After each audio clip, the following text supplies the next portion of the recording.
Didier Deschamps, le finaliste du mondial qatari ne fait pas l'unanimité au sein de France 1998.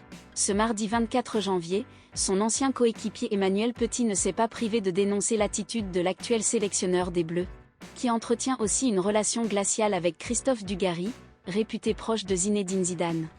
Les deux hommes ne s'adressent plus la parole depuis plusieurs années et ce n'est pas près de s'arranger.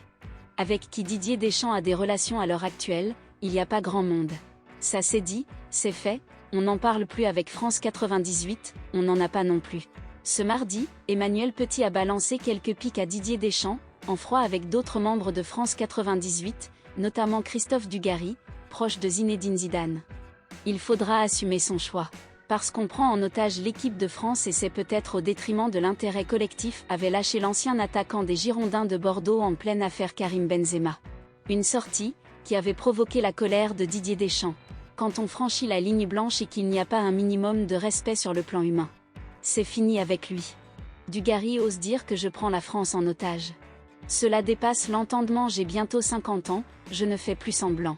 Si on devait se voir avec Duga, ça ne serait même pas bonjour, bonsoir. Chacun sa route, chacun son chemin. C'est clair, avait répondu Deschamps en 2018, lors d'un entretien accordé à GQ. Un joueur de cette équipe de France championne du monde 1998 a pris la parole pour évoquer cette brouille. Et selon lui, Deschamps se montrerait toujours irrité. Connaissant Christophe, il serait d'accord pour parler avec Didier, dire qu'ils ne sont pas sur la même longueur d'onde et ensuite lui serrer la main. Christophe est excessif, mais n'a pas un mauvais fond.